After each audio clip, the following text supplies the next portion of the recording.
Vamos iniciar então a segunda parte em nome do Senhor Jesus. Os irmãos imaginem o irmão em frente à sua casa no portão e vamos dizer então que ele tem um relógio, um cronômetro, e aí ele irá ligar o cronômetro e vai sair andando. Daqui meia hora ele desliga o cronômetro. Vamos medir então quanto foi que ele andou. Vamos dizer que ele tem andado 2 quilômetros. Está escrito que carne e sangue não entram no céu. Mas vamos dizer que Deus abrisse exceção e levasse esse irmão no céu, nesse corpo, com esse mesmo relógio, e ele fosse repetir essa experiência no céu. Então ele chegaria lá, ligaria o cronômetro e sairia andando. Daqui meia hora ele desligaria. Vamos ver quanto foi que ele andou? Seria 2 quilômetros a mesma coisa. Só que essa meia hora que ele passou no céu, aqui embaixo passaram-se 20 anos. Mas por quê? Se nós vejam bem, vamos imaginar que 2 famílias sejam muito unidas, tenham muita amizade e estejam sempre juntas. O que aconteceria se uma delas mudasse para a Europa e ficasse lá 30 anos sem voltar aqui? Quando voltasse, seria a mesma coisa? Não seria. Nós deixamos no céu muitos laços de amor, laços de amizade. Isso é uma coisa muito forte.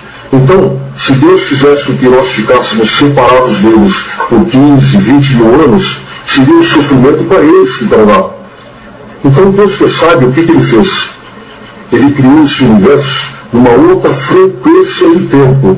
Então, por exemplo, quando Deus disse assim, produz a terra ervas, árvores frutíferas de acordo com a sua espécie, quem estava no céu e estava olhando para a terra, vamos dizer assim, em meia hora a terra ficou cheia, mas aqui foram milhares de anos. A ciência diz que esse universo ele já tem 13 bilhões de anos. E aí o que eu fiz? Eu levantei um dia de madrugada e perguntei para o Senhor. E o Senhor respondeu, é verdade. Aí eu perguntei para o Senhor, Senhor, mas esses 13 bilhões de anos que se passaram aqui embaixo, para quem está no céu, quanto tempo isso representa o tempo do céu? E aí o Senhor me respondeu, que para quem mora no céu, esses 13 bilhões de anos aqui embaixo significou 1 ano e 2 meses somente. E assim sendo, depois que Deus concluiu esse universo, ele regulou essa frequência. E essa regulagem Deus fez da seguinte maneira, 1000 anos aqui na Terra, 1 dia no céu. 1000 anos aqui na Terra, 24 horas no céu. Por quê? Porque aí, uma pessoa que passa aqui por essa Terra, vamos dizer que ela viva 60 anos, no tempo do céu, ela ficou somente 1 hora e meia. Ninguém vai sentir falta dela. Vocês não estão entendendo? E a palavra fala sobre isso. Diz aqui, em Salmos 90, verso 4. Porque 1000 anos são aos teus olhos como o dia de ontem que passou e como a vigília da noite. Em Eclesiastes 3, verso 15, diz, o que é, já foi, e o que há de ser, também já foi, e Deus pede conta do que passou. Isso, irmãos, significa o seguinte, a semana que vem para nós é futuro, mas no céu é tão rápido que já passou. E essa questão de frequências de tempo diferentes, a ciência comprova isso, é verdade. E apesar disto ter uma explicação da física, uma explicação complexa, se nós perguntarmos isso para um cientista ou para um físico, certamente ele nos dará explicações complexas, com equações matemáticas enormes. Só que o Senhor nos mostrou isso de uma forma tão simples que eu entendi e os irmãos irão entender também. Só que hoje nós não iremos falar disso. Quando chegar na 5ª parte, eu vou passar para os irmãos o que o Senhor mostrou a esse respeito. E aí então, os irmãos vão passar a entender a mecânica da coisa. Os irmãos vão passar a entender por que os dias hoje estão mais curtos. Não é verdade? Uma coisa inegável, que até as criaturas já estão admitindo isso. Mas, hoje, ainda nós não iremos falar sobre isso. Se Deus der a graça, na 5ª parte, eu vou passar para os irmãos tudo que o Senhor mostrou a esse respeito. Tudo bem? Continuando então, diz a palavra de Deus, a letra mata, mas o Espírito vivifica. Mas os irmãos já chegaram a pensar nisso? Ler a Bíblia pode matar a alma. Mas por que Deus permitiu que a Bíblia fosse montada dessa maneira? Por quê? Não foi da vontade de Deus que os cientistas pegassem a Bíblia, lessem e admitissem que a Bíblia está certa. Não foi da vontade de Deus que os cientistas transmitissem fé para a humanidade. Por quê? Porque a Bíblia, por permissão de Deus, ela foi montada com dois objetivos. Primeiro objetivo, servir de luz para aqueles que são de Deus. E segundo, servir de tropeço para aqueles que não são de Deus. E a prova disso, irmãos, os irmãos podem observar que a maioria das religiões se baseiam na Bíblia. Por exemplo, os católicos romanos se baseiam na Bíblia, os testemunhos de Jeová se baseiam na Bíblia, os espíritas se baseiam na Bíblia. Estão entendendo? Isso significa o seguinte, que a Bíblia ela tem que ser interpretada por revelação de Deus. E se nós lermos a Bíblia com os olhos da carne, nós já iremos ver o problema logo no primeiro capítulo. Os irmãos querem ver? Gênesis 1, verso 1. No princípio criou Deus os céus e a terra era sem forma e vazia, e havia trevas sobre a face do abismo, e o Espírito de Deus se movia sobre a face das águas. E disse Deus, haja luz, e houve luz. E viu Deus que a luz era boa, e foi a tarde e a manhã do primeiro dia. Aí então agora eu pergunto, que luz era essa? Muita gente acredita que quando Deus disse haja luz, ele criou o sol. Não, o sol foi feito no quarto dia. Outros dizem que quando Deus disse haja luz, ele criou o filho dele, o Senhor Jesus. Também não. O Senhor Jesus é o primogênito da criação. Ele foi criado antes dos céus e antes da terra. Os irmãos querem ver um outro problema? Eu vi uma reportagem que aqui na Terra existem 2 supervulcões e se um deles entrar em erupção, será o fim da vida na Terra. Por quê? Porque ele vai soltar tanta fumaça que vai bloquear a luz do Sol. Consequentemente, a luz do Sol não conseguindo mais passar por essa camada de fumaça, a Terra vai virar uma pedra de gelo e toda a vida que tem aqui morrerá. Isso não vai acontecer. Mas então eu pergunto, o que aconteceria na Terra, por exemplo, se Deus apagasse o Sol? Certamente, a Terra iria virar uma pedra de gelo e toda a vida que tem aqui morreria, não é verdade? Então, como é que está escrito que no terceiro dia Deus criou toda a vegetação que tem na Terra e só no quarto dia foi fazer o Sol? Não é uma contradição? Por isso que os cientistas pegam a Bíblia e falam, está errado, não é possível. Mas, agora, nós vamos ver com a luz do Espírito, e assim sendo, nós iremos ver que não tem nada errado, está tudo certo.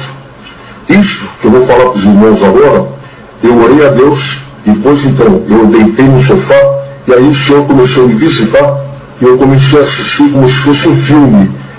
E nessa visão, o Senhor me mostrou como foi que Ele construiu esse universo. E é isso que eu vou passar para os irmãos agora. Os irmãos sabem que matéria é energia concentrada. O próprio Albert Einstein, foi o pai da bomba atômica, ele provou isso na teoria da relatividade. Só que Einstein disse o seguinte, é uma concentração tão grande de energia, que, segundo ele, se pegasse um copo d'água e fizesse com que essa água deixasse de ser matéria e se transformasse em energia, seria tanta energia que daria para abastecer Londres de energia elétrica durante 30 dias. Eu vi uma reportagem que uma moeda de 25 centavos, se ela deixasse de ser matéria e se transformasse em energia, daria para fazer o ônibus espacial subir 75 vezes. Bom, é o princípio da bomba atômica. O que era a bomba atômica? Foram 60 quilos de urânio que deixaram de ser matéria e se transformaram em energia. Deu no que deu. Acabou com Hiroshima. E aí, irmãos, nessa visão, o Senhor mostrou que quando Ele começou a construir esse universo, Ele criou uma concentração tão grande de energia que criou a matéria. Aí então, houve uma explosão. Aquilo que a ciência chama de Big Bang realmente aconteceu. Eu orei a Deus e o Senhor confirmou que aconteceu. Então os irmãos imaginem o seguinte, imaginem uma pedreira. O que aconteceria se a gente pegasse 50 quilos de dinamite e provocasse uma explosão? iriam voar milhões, bilhões de pedras, de todos os tamanhos, de todas as formas. Quando houve essa explosão do Big Bang, voou, mas não foi milhões nem bilhões de pedras, não. Foi um número que o homem não consegue falar. Pedras de todas as formas, de todos os tamanhos, todas incandescentes. Foi então, quando Deus pegou uma pedrinha e falou: essa daqui vai ser a terra por onde vai passar toda aquela parte do céu que se contaminou. E aí o que ele fez? Mexeu na composição química e física dessa pedrinha e colocou ela ali para ela esfriar. E aí, enquanto essa pedrinha esfriava, o que Deus fez? Ele começou a construir esse universo. Foi então que ele pegou uma outra pedra, arredondou ela, transformou em plasma, uma estrela. Pegou outra pedra, arredondou, mexeu a composição dela, colocou em órbita em torno da primeira, pegou outra e foi montando, até que ele montou a primeira galáxia, com mais de 400 bilhões de astros. Só que eu estou dizendo assim, que Deus pegou uma pedra, arredondou, colocou, é só para os irmãos entenderem, porque na realidade, o poder de Deus fez com que ele pegasse milhares de pedras ao mesmo tempo e fosse remanejando tudo. Quando Deus acabou a primeira galáxia, ele começou a construir as outras galáxias. Os homens, os cientistas, eles não sabem exatamente quantas galáxias existem no universo. Eles sabem que há mais de 400 bilhões de galáxias. Mas o Senhor mostrou, revelação de Deus. O Senhor mostrou que neste universo ele construiu 532 bilhões de galáxias. Ele só não fez a nossa galáxia, que é a Via Láctea. Nessas alturas, no nosso tempo, já haviam passado 8 bilhões e meio de anos. E aí então, aquela pedrinha que ele colocou ali para esfriar, já tinha esfriado. E devido à mexida que Deus deu na composição química e física dela, toda a face dela virou água. Então, foi só aí que se cumpriu o primeiro verso da Bíblia. No princípio criou Deus os céus e a terra era sem forma e vazia, e o Espírito de Deus se movia sobre a face das águas. Aí então disse Deus: haja luz. Que luz que era essa? Se nós comprarmos um terreno para que seja construído um prédio, o terreno está ali, está preparado. Antes de nós iniciarmos a construção, qual é a primeira coisa que nós temos que fazer? Uma planta, um projeto. Então, quando Deus disse haja luz, ele quis dizer haja um projeto para tudo isso que eu vou fazer aqui na terra. Foi aí então, nesse primeiro dia, que Deus planejou como seria a terra, a vegetação, os animais, a nossa passagem pela terra. Se os irmãos crerem, até o fato de os irmãos estarem escutando esta gravação foi planejado por Deus naquele dia em que ele disse haja luz. Por quê? Porque Deus, ele não adivinha o futuro. Ele faz o futuro acontecer do jeito que ele quer. É diferente. E neste momento que Deus disse haja luz, além dele querer dizer haja um projeto, ele pegou aquela pedrinha que não tinha forma, arredondou ela e colocou ela numa posição do universo em que ela passou a receber luz das estrelas uniformemente. Ela não girava, e aí deu condições de Deus trabalhar na Terra. Ela não estava aqui onde ela está agora, ela estava numa outra posição do universo. O Senhor mostrou isso. E aí então, foi a tarde e a manhã do primeiro dia. Dia não significava 24 horas, nem 1000 anos, porque naquele tempo Deus ainda não tinha regulado essa frequência. Dia significava etapa, um período.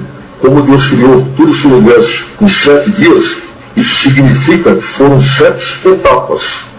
E aí entramos no segundo dia, na segunda etapa. Quem foi que escreveu Gênesis? Foi Moisés, quando ele estava no Monte Sinai. E o Senhor mostrou que ele fez com que Moisés assistisse como se fosse um filme.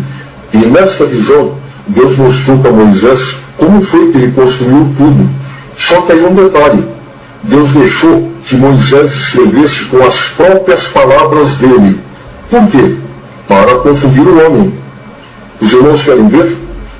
Vamos ver então na Bíblia o que foi que Moisés escreveu a respeito do segundo dia.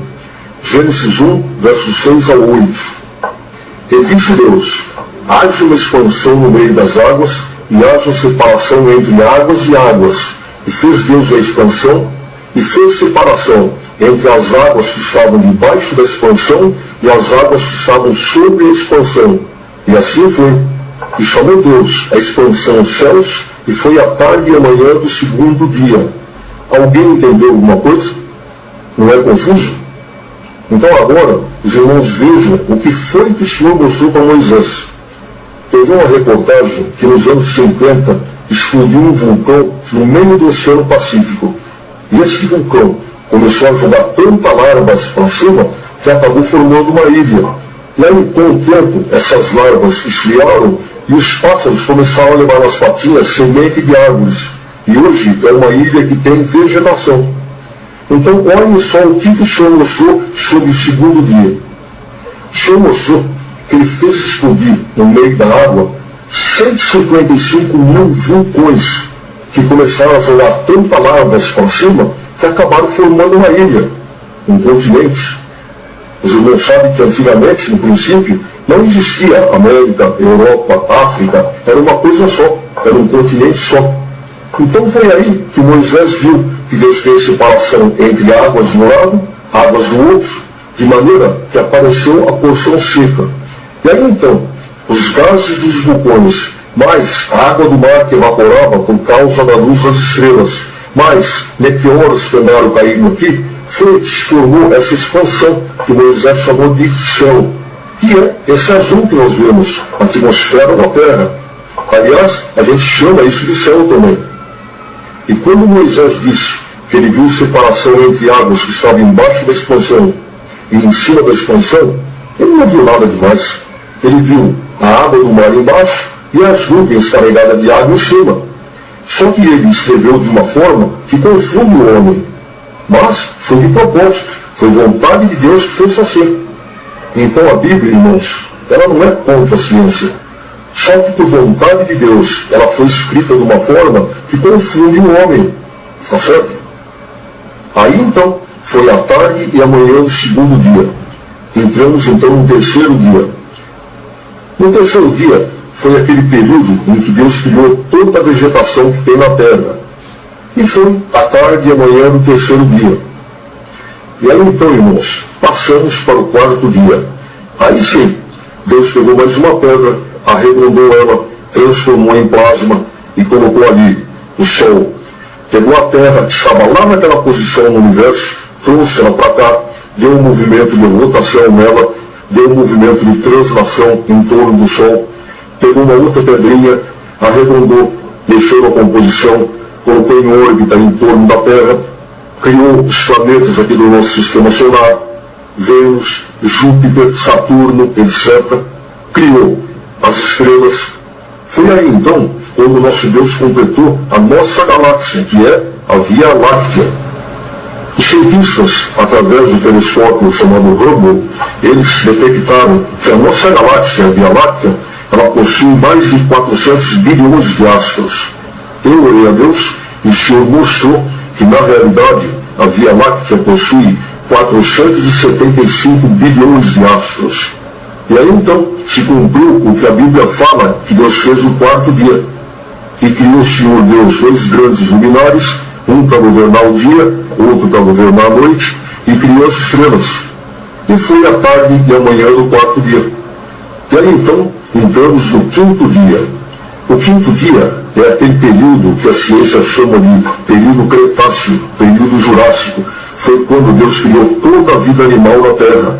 Foi quando ele criou os peixes, os répteis. Só que eram milhões de espécies de répteis. Deus criou aquela cadeia alimentar, uma espécie comendo outra, só para manter o equilíbrio ecológico na Terra. Indo para o topo da cadeia, os dinossauros. Realmente existiam animais gigantes de 40 toneladas. Só que aí o seguinte, quando Deus deu a ordem para que a Terra se enchesse de animais, vamos dizer assim, em 3.000 anos a Terra ficou cheia. Mas esse período, ele durou milhões de anos. Durou 300, 400 milhões de anos. Aí então eu pensava, Mas por que esse período durou tanto tempo, 400 milhões de anos, e cheio de animais gigantes, animais de 30, 40 toneladas? Por quê? Foi quando eu orei a Deus e aí o Senhor me mostrou o porquê disso. Os irmãos, vejam bem, o que aconteceu foi o seguinte: naquela época, Deus, pela sabedoria dele, ele já previu que entre a metade do século XIX e a metade do século XXI, a principal fonte de energia que iria mover a Terra seria o petróleo. E o petróleo, o que é? É um combustível fóssil. Logo, ele é derivado de ossos de animais. E a coisa funcionava assim. Naquela época, existiam aqueles movimentos sísmicos na Terra. Mas o que era isso?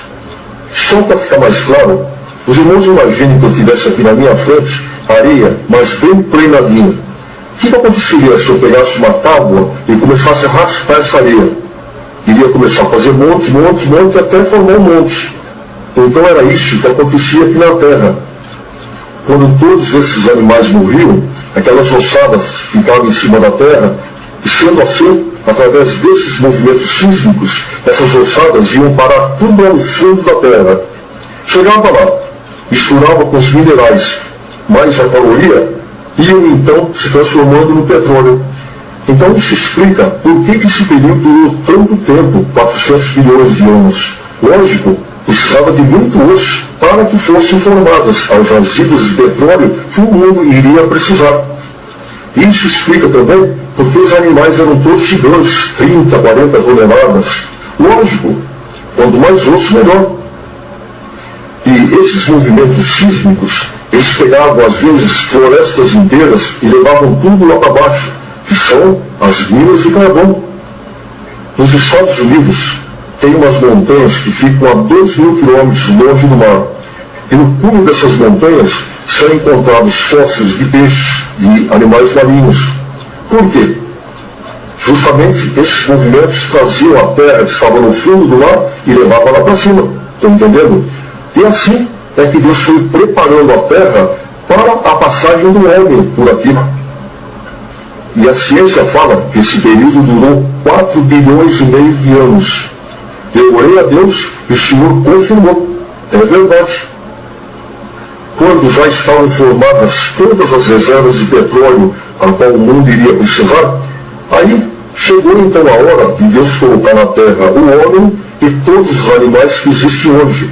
Só que Deus não poderia fazer isso estando a terra toda lotada desses répteis, dessas feras, desses animais gigantes. Por quê? Porque senão os dinossauros matariam tudo. E aí, o que aconteceu?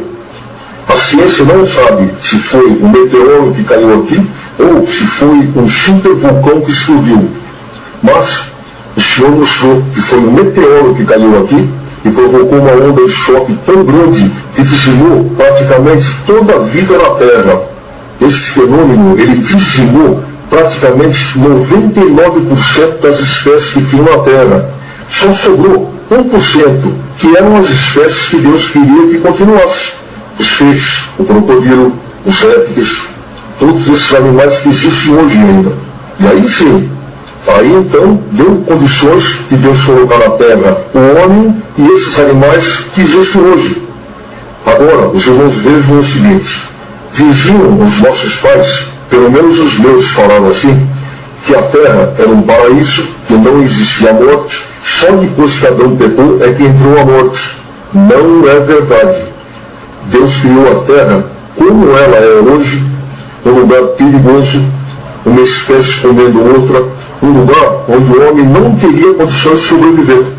Se nós pegarmos um homem hoje e colocarmos ele sozinho na floresta amazônica, será que ele vai sobreviver? É difícil. Foi então que Deus criou lá no Iraque um jardim, o jardim do Éden, para colocar o homem em segurança ali. Só que nessas alturas, Deus, pela sabedoria dele, ele já previu um problema. Por quê? Porque esta terra foi feita para que aquela terça parte do céu que se contaminou e pecou passasse por aqui. E aí nessas alturas, Deus então já previu um problema. Por quê? Porque vejam bem, para que o homem passasse por aqui, teria que haver duas condições. Primeiro, Deus queria que desligar a lembrança do céu, porque senão, como está escrito, se os homens se lembrassem do céu, todos voltariam para lá. E segunda condição, todos teriam que morrer a pagar aquele pecado. Então, olha só o que o Senhor Deus já previu pela sabedoria dele. Deus já previu que se Adão e Eva já fossem daqueles espíritos do céu, que haveriam de descer, iria acontecer um problema. Por quê? Vejam bem, assim que eles começassem a se multiplicar, assim que o homem começasse a morrer, o homem iria se revoltar contra Deus e iria dizer: mas que Deus é esse que fez a vida e já fez a morte? Isso é um Deus mau, porque o homem aí não estaria se lembrando do céu e, consequentemente, Satanás iria tirar proveito disso. Ele iria dizer para o homem: vocês estão vendo por que eu me revoltei? Quer dizer, ele iria ficar de bonzinho e Deus de mal. E foi então quando Deus falou para Satanás: você vai introduzir a tua semente na terra, mas através do pecado, e eu não vou ficar com essa culpa. E foi então quando Deus criou o homem e a mulher, Adão e Eva. Só que agora é o seguinte: os irmãos sabiam que Adão e Eva, antes de pecar, tiveram muitos filhos? Sabiam disso? Não? Então vamos ver aqui na Bíblia, em Gênesis 3, verso 20. E chamou Adão o nome de sua mulher Eva, porquanto ela era a mãe de todos os viventes. Ela não ia ser mãe de macaco, mãe de ser humano. Os irmãos querem ver outra prova de que Adão e Eva tiveram filhos antes de pecar? Depois que eles pecaram, o primeiro castigo que Deus deu para a mulher: multiplicarei as suas dores de parto. Se multiplicou, é porque eu já tinha, porque multiplicar por zero é zero. E agora, revelação de Deus. O Senhor mostrou que Adão e Eva pecaram quando eles estavam com 66 anos e nessas alturas eles já tinham 55 filhos. Só que agora já vai um mistério. Os filhos de Adão e Eva ainda não eram daqueles espíritos do céu que haveriam de descer. Eram todos espíritos 0 quilômetro, feitos para aqueles corpos. E agora, outro mistério. Os filhos de Adão e Eva eram todos espíritos 0 quilômetro, feitos para aqueles corpos. Porém, o pai e a mãe, Adão e Eva, não. Adão e Eva foram os únicos seres humanos que passaram pela terra que não tinham espírito. Eles eram puramente carne. Por quê? Como Adão e Eva seriam a porta de entrada do pecado na terra, Deus não achou justo dar uma alma para eles e depois ter que condená-las. E isso então eu já vou mostrar na Bíblia agora. A Bíblia, principalmente no Velho Testamento, toda vez que ela se refere a animais, ela chama de alma vivente. Então vamos ver aqui em Gênesis 9, verso 9 ao 10, essa parte refere-se a após o dilúvio, quando Deus fez um pacto com Noé que nunca mais mandaria dilúvio sobre a terra. Então olha o que diz aqui: e eu, eis que estabeleço o meu concerto convosco e com a vossa semente depois de vós, e com toda a alma vivente que convosco está, desde aves e reis e de todo animal. Muito bem. Lá na frente, o apóstolo Paulo, em Coríntios 15, verso 45, diz: assim também está escrito, o primeiro homem, Adão, foi feito em alma vivente. Os irmãos estão entendendo? Quando Deus acabou de fazer Adão, Adão estava ali como se fosse uma estátua. Quando Deus assoprou em suas narinas, o que foi que o Senhor fez? Ele deu fôlego de vida a Adão. Segundo o que nos foi ensinado pelos nossos pais, quando Deus assoprou nas narinas de Adão, ele deu um espírito ao homem. Mas não foi isso. O que aconteceu é que tudo começou a funcionar. O coração começou a funcionar, o pulmão. Enfim, Deus deu ao homem o fôlego de vida. Continuando. E foi então quando Deus passou para o homem uma lei e disse: de toda árvore que tem no jardim, vocês podem comer. Agora, da árvore da ciência do bem e do mal, não. Os irmãos sabem que árvore que era essa? Muita gente imagina que é a macieira, mas não. Isso é espiritual. De toda árvore que tem no jardim, vocês podem comer. Está vendo aquele anjo? Pode conversar com ele, pode conversar com aquele outro. Aquela ali é a árvore da vida, Jesus Cristo, que toda a tarde descia lá para conversar com eles. Agora vocês estão vendo aquele Aquele é Lúcifer, não dê ouvidos a ele, é espiritual. E os filhos de Adão e Eva não poderiam dar ouvido a Lúcifer, porque os irmãos vejam bem. O ser humano era um ser eterno, jamais ele iria morrer de velhice ou de doença. Porém, se eles saíssem dali, daquele lugar seguro que Deus criou, e uma cobra picasse, eles poderiam morrer. E assim sendo, eles não poderiam dar ouvido a Lúcifer. Por quê? Porque senão a intenção de Lúcifer seria matá-los. Como? Ele iria dizer: o que vocês estão fazendo aqui só nesse jardim, tanto lugar bonito que tem para conhecer? E assim sendo, eles iriam sair dali, poderiam ser comidos por leão, ou poderiam cair num despenhadeiro, ou se afogar no rio, ou ser picado por cobra. Não estão entendendo? E agora, um detalhe: o Senhor Deus não deixou que Satanás viesse tentar os filhos de Adão e Eva. Porém, ele tinha autorização somente para tentar o pai e a mãe, Adão e Eva. E muitas vezes, por certo, Satanás chamou Adão e Eva para que viesse conversar com ele. E eles não obedeceram. Foi quando então Satanás viu a necessidade de ter que enganá-los. O que ele fez? Literalmente falando, ele se transformou numa serpente e começou a conversar com Eva. E perguntou para Eva: por que vocês não vão lá conversar com ele? Então Eva respondeu: não, porque o Senhor Deus ordenou que não fizesse isso. Então Lúcifer disse: não, certamente é porque vai abrir a mente de vocês e vocês passarão a ser que nem os anjos. Resumindo, iludiu e enganou Eva. O que Eva fez? Foi lá e começou a conversar com Lúcifer. Deu ouvido a ele, consequentemente pecou, e Lúcifer corrompeu ela. Ela sai dali, foi lá e contaminou o marido dela, que era inocente. Por exemplo, os irmãos vejam que até ali eles andavam nus e não tinha problema nenhum. A partir daí entrou a malícia, se corromperam. E aí aquela história, quando Deus chamou por eles, eles já estavam escondidos por vergonha de estar nu. Resumindo, quando Deus perguntou para Adão por que ele fez isso, ele jogou a culpa em Eva. E quando perguntou para Eva, ela jogou a culpa na serpente. Foi aí então que Deus cortou a eternidade de Adão e Eva. De homens imortais, eles passaram a ser homens mortais. E foi quando Deus expulsou eles do jardim e colocou de guarda ao redor do jardim um querubim com uma espada inflamada, para evitar que eles retornassem novamente. Aí então passou a haver na terra duas gerações de homens: os imortais, que eram os filhos de Adão e Eva, e os mortais, Adão e Eva. Aí sim, do lado de cá, do lado de Adão e Eva, aí sim começou a descer os espíritos do céu. Já nasceram dois: um fiel e um traidor, Caim e Abel. E segundo a Bíblia, Adão e Eva tiveram 12 filhos homens.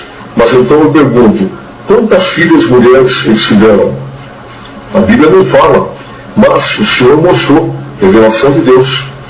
Adão e Eva, além de 12 filhos homens, eles tiveram 351 filhas mulheres. E não é um absurdo, porque Eva viveu quase 900 anos. Então deu uma média de mais ou menos 2 anos entre um nascimento e o outro. Isso explica também uma dúvida que muitos têm. Porque muitos pensam assim: está escrito que Caim matou Abel, depois foi para aquele lugar e achou a mulher dele. Lógico, ele achou a irmã dele. Naquele tempo podia casar. E agora, irmãos, outra curiosidade. Depois que Caim matou Abel, quando Caim disse ao Senhor que todo aquele que o achasse poderia matá-lo, então o que foi que o Senhor fez? Ele colocou uma marca em Caim para evitar que isso acontecesse. Que marca que era essa? Eu orei a Deus, o Senhor disse que esta marca simplesmente foi que o Senhor deixou aleijado, ou seja, coxo. Mas aí então a pergunta: por que essa marca iria proteger Caim? Os irmãos vejam bem, até hoje existe esse ditado no mundo: bater em aleijado é covardia. Consequentemente, este foi o sinal que Deus colocou em Caim, simplesmente para proteger a sua vida. E do outro lado, do lado dos homens eternos, os filhos de Adão e Eva diante do pecado, aquele povo, aqueles 55, eles começaram a se multiplicar. E aí então, o que foi que Deus fez? Deus mandou do céu um querubim chamado Melquisedeque, para quê? Para governar eles. Vamos ver o que a Bíblia fala sobre Melquisedeque em Hebreus 7, verso 3. Sem pai, sem mãe, sem genealogia, não tendo princípio de dias nem fim de vida, mas sendo semelhante ao Filho de Deus, permanece sacerdote para sempre. O que significa isso? Isso significa que ele foi um querubim que chegou aqui, nem nasceu e nem morreu. Ele não tinha genealogia. Ele simplesmente se transformou num homem para passar a governar aquele povo. Já diziam nossos pais, pelo menos os meus falavam assim, que na terra não existia trabalho, só depois que Adão e Eva pecou é que passou a existir trabalho. Não é verdade. Olha o que está escrito aqui em Gênesis 2, verso 15. E tomou o Senhor Deus o homem e o pôs no jardim do Éden para o lavrar e o guardar. Tinha trabalho sim. E aí então o que aconteceu? Aquele povo, governado por Melquisedeque, começou a se multiplicar. E Deus continuou mandando para as mulheres que geravam todos os espíritos 0 quilômetro. Há 500 anos atrás, o Brasil tinha um punhadinho de índio que habitavam aqui. Hoje, olha a população. E aquele povo também. O Senhor mostrou que aquele povo começou a se multiplicar e acabou virando uma nação. Revelação de Deus. Eles chegaram a um número de 1.551.000. E aí, uma das leis que Melquisedeque colocou a mandado de Deus era a seguinte: vocês não peguem mulheres do outro lado, não se misturem, porque senão vai acontecer dois problemas. Primeiro, confusão genética. Vai misturar seres imortais com seres mortais. E segundo, irá entrar a corrupção que está do outro lado. Muito bem. Quando chegou no ano de 1422, 1422 que eu falo é o seguinte: Deus criou Adão e Eva no ano 0, depois 1, 2, 3. Então, irmãos, no ano de 1422, esse povo já tinha se multiplicado. E nessas alturas, revelação de Deus, o número deles já era 811.000. Isso, no geral, somando homens, mulheres e crianças. E aí o que aconteceu? Aconteceu que um grupo de homens começaram a olhar para o outro lado e acharem as mulheres bonitas. Desobedeceram a Deus e começaram a pegar mulheres do outro lado. E o Senhor mostrou, revelação de Deus, que o número deles eram 960 homens que caíram nessa transgressão. Consequentemente, trouxeram as mulheres de lá, pecaram diante de Deus e mais. Aqueles dois problemas, os quais nós falamos que iria acontecer, que iria haver confusão genética. Por quê? Porque iria misturar seres imortais com seres mortais. E segundo, iria entrar a corrupção. Foi aí que começou a nascer os gigantes da terra. E aí então, quando esses homens trouxeram as mulheres de lá, elas trouxeram com elas os maus costumes, as abominações. A corrupção começou a se espalhar no meio dos filhos de Deus.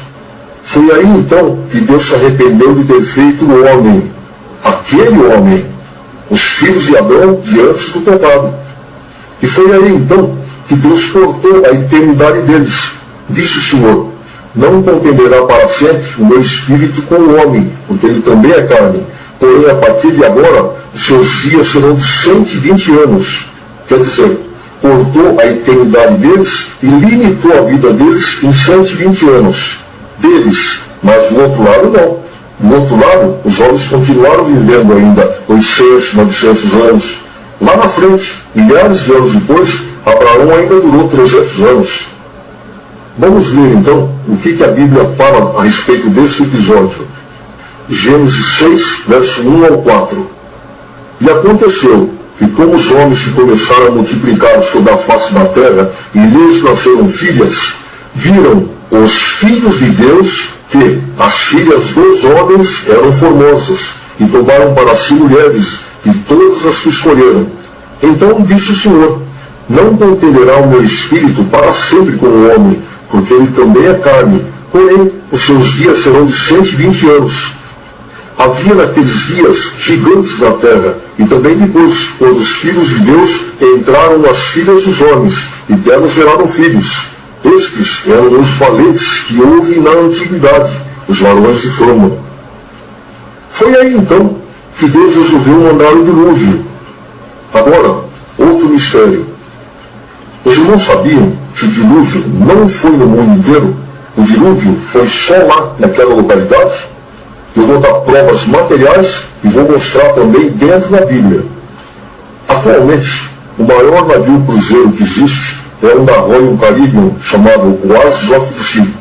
Esse navio, ele leva 6.500 passageiros mais 2.000 tripulantes. Esse navio, ele é no mínimo 20 vezes maior que a Arca de Noé. Aliás, outro dia eu vi a Arca de Noé. Ela está no Monte Ararat, na Turquia, e toda vez que o cume do monte degela, no verão, ela aparece. Ela está inteirinha ainda. E aí os satélites da foto, aviões também tiram. E agora, eu perguntaria para os irmãos, um navio desse, quantas espécies de animais ele conseguiria levar? Vamos exagerar e dizer que ele poderia levar 10.000 espécies. Só que o homem conhece são quase 30 milhões de espécies. Precisaria, no mínimo, 20.000 arcas de Noé para levar tudo. Outra coisa, a onça pintada, o lobo-guará, só tem aqui no Brasil, na América do Sul. Se o dilúvio tivesse sido no mundo inteiro e eles estavam dentro da arca, como que eles vieram parar aqui? Nadando 10.000 quilômetros? Por exemplo, a Austrália é um continente isolado no meio do Oceano Pacífico, e só lá que tem canguru. Se o dilúvio tivesse sido no mundo inteiro, como que os cangurus foram parar lá? Nadando milhares de quilômetros? Mas então, aonde que foi o dilúvio? Segundo Pedro 2, verso 5.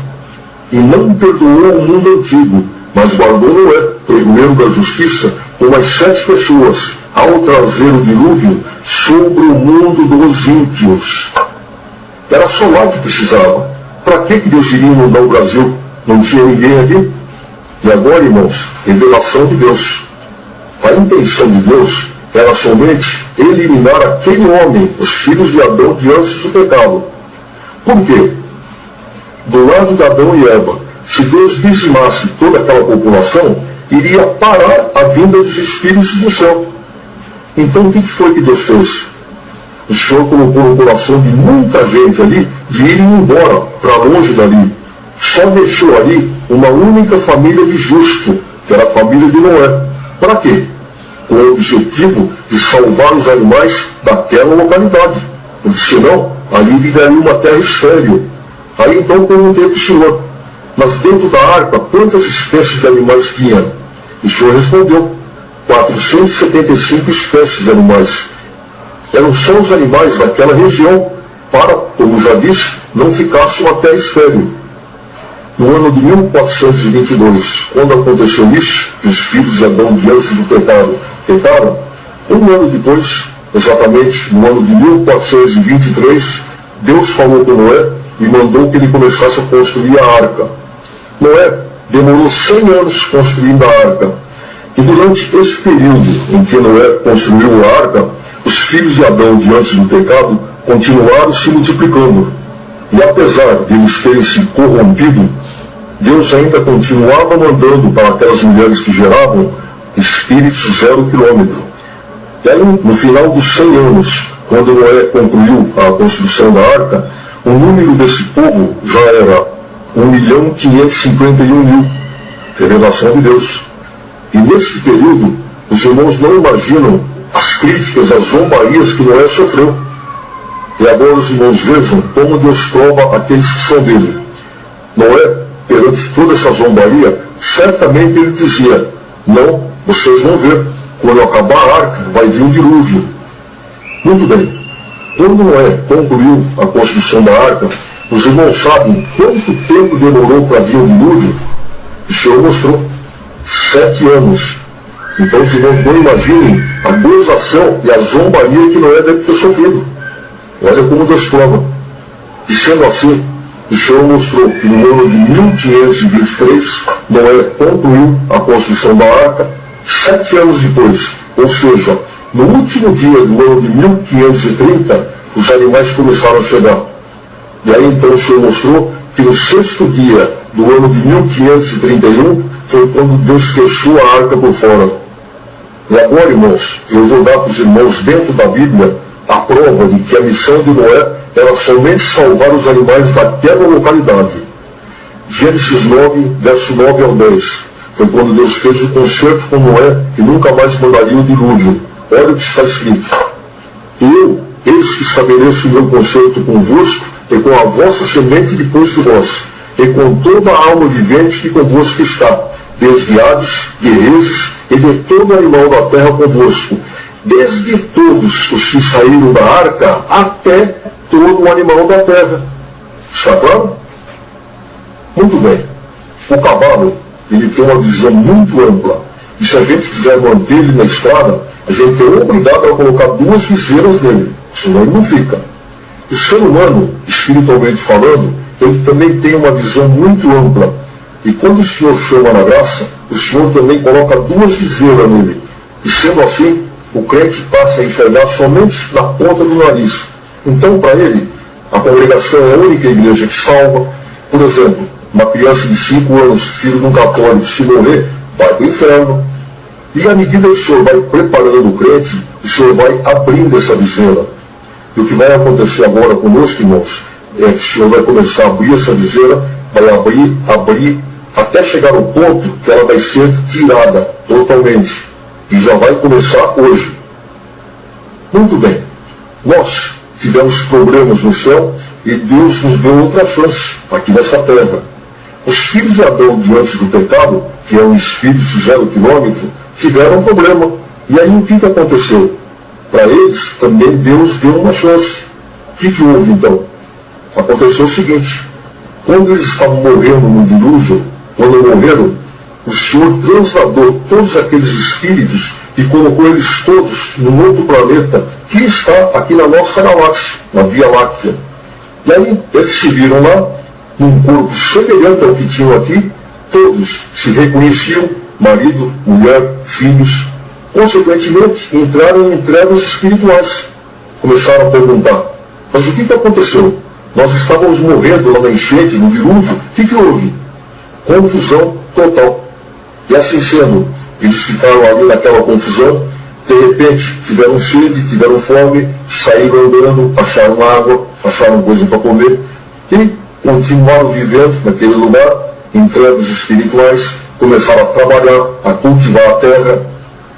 Voltando aqui na terra, nos 3 dias em que o corpo do Senhor Jesus ficou na sepultura, diz a palavra que ele, em espírito, foi lá evangelizar eles. Só que lá, a frequência de tempo é diferente daqui da terra.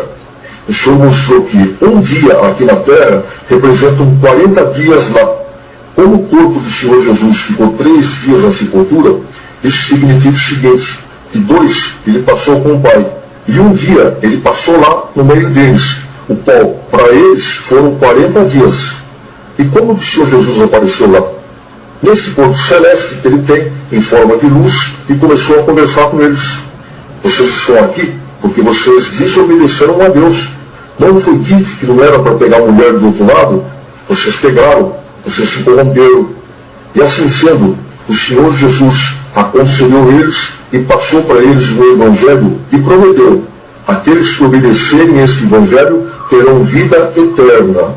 E deixou eles lá. E o Senhor mostrou, revelação de Deus, que eles estão lá até hoje. E nesse lugar onde eles estão, nesse planeta, o Senhor mostrou muitos detalhes de como é lá. Então, por exemplo, lá existem animais semelhantes aos animais que tem aqui na Terra, existem rios, existem peixes. E o Senhor mostrou que de início, quando eles foram colocados lá, eles tinham uma vida sacrificada. Por quê? Porque eles tinham que arar a terra, cultivar, era um trabalho árduo. Mas Deus permitiu esse sofrimento justamente por causa da purificação que Deus queria fazer na alma deles. E sendo assim, eles ficaram muito tempo nesse estado.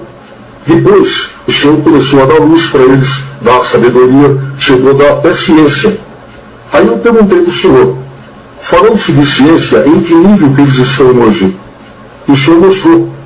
O Senhor falou que hoje eles estão mais ou menos como era a Terra no ano de 1900, quando existiam as máquinas a vapor, quando aqui foi inventada a lâmpada elétrica. Enfim, o Senhor mostrou que hoje a vida deles lá é mais ou menos semelhante à vida aqui na Terra. Por quê? Porque lá existem cidades, existem fazendas, o Senhor deu luz para eles, eles inventaram o dinheiro, existem governantes. E aí eu perguntei para o Senhor, por exemplo, hoje, como é que é o meio de transporte deles? E o Senhor mostrou que é como era aqui na Terra, no início do século XX, carroça movida por tração animal, como até hoje ainda existe nos interiores. E agora um detalhe importante, o Senhor mostrou que todos eles, este 1.551.000, nenhum irá se perder, todos irão se salvar. Dando uma pausa, em fevereiro de 2011, o Senhor nos mandou até a cidade de Cascavel, no Paraná, para que fosse aberto uma família. E aí aconteceu o seguinte, os irmãos começaram a apresentar mais nomes, foi orado a Deus, o Senhor foi confirmando. Quando chegou no mês de abril, eu retornei a Cascavel, só que aí a casa do irmão já estava lotada. Depois então, eles começaram a apresentar mais nomes. Quando foi no começo de junho, eu retornei a Cascavel, só que aí já tinha quase 60 pessoas e não tinha lugar para que a gente pudesse reunir. E aí o que aconteceu? Um irmão que tem uma escola, ele cedeu uma sala de aula, não tinha outro jeito, e foi feita a reunião ali, naquela sala de aula. Muito bem, uns dias antes de eu ir, os irmãos começaram a avisar aqueles que Deus tinha confirmado, dizendo, não, é o irmão de São Paulo, que Deus deu algumas revelações, mistérios, e o nome do irmão foi confirmado. E aconteceu o seguinte, lá em Cascavel, eles já tiveram muitos problemas com falsas profecias, e aí aconteceu um caso. Quando a esposa de um cooperador de jovens foi avisada de que o nome dela foi confirmado, ela se assustou. Ela pegou a Deus e falou assim, Senhor, mas isso é da tua parte? Então, Senhor, se é da tua parte, me dá um sinal, me dá uma revelação. Naquela noite, ela teve uma revelação, e na revelação, ela estava em frente à casa dela, de repente ela viu uma luz do céu, essa luz se aproximou, era uma nave espacial. De repente ela se viu dentro da nave, a porta se fechou e a nave começou a subir. De repente a Terra virou uma bola azul, começou a se distanciar, foi desaparecendo, até que desapareceu. De repente ela chegou num outro planeta parecido com a Terra, a nave desceu e abriu as portas. Quando ela olhou, ela viu assim um povo, tudo com uniforme de firma, esses macacão. Aí então ela viu uma senhora de mais ou menos aparência de 60 anos e foi conversar com ela e perguntou, quem são vocês? Que lugar é esse? Então aquela senhora respondeu, nós estamos aqui porque nós fomos dementes, nós desobedecemos a Deus, mas Jesus Cristo, ele esteve aqui, ele passou 40 dias conosco aqui e nos prometeu vida eterna se nós obedecermos a sua doutrina. Conclusão, umas semanas depois, quando nós estávamos na sala de aula, na reunião, quando Deus deu de abrir essa parte que foi falado a respeito dos filhos de Adão e Eva que estão nesse lugar, nesse planeta, o Senhor começou a visitar ela. Foi o sinal que ela tinha pedido. Vamos ler então agora na Bíblia esta parte em que o Senhor Jesus foi lá evangelizar eles. 1 Pedro 3, verso 19 ao 20. No qual também foi e pregou aos espíritos em prisão, prisão espiritual, os quais, no outro tempo, foram rebeldes, quando a longanimidade de Deus esperava nos dias de Noé, enquanto se preparava a arca, na qual poucas, 8 almas se salvaram pela água. Está claro? Muito bem. Agora então eu pergunto, aonde será a vida eterna deles? E agora que a nossa viseira começa a se abrir. Os irmãos sabiam que esta terra aqui é eterna? Sabiam disso? Não? Vamos ler na Bíblia então. Eclesiastes 1, verso 4.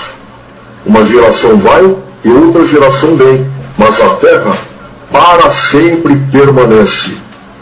Aí então eu orei a Deus e perguntei do Senhor, mas Senhor, não está escrito que essa terra vai ser consumida pelo fogo, os elementos ardentes se desfarão?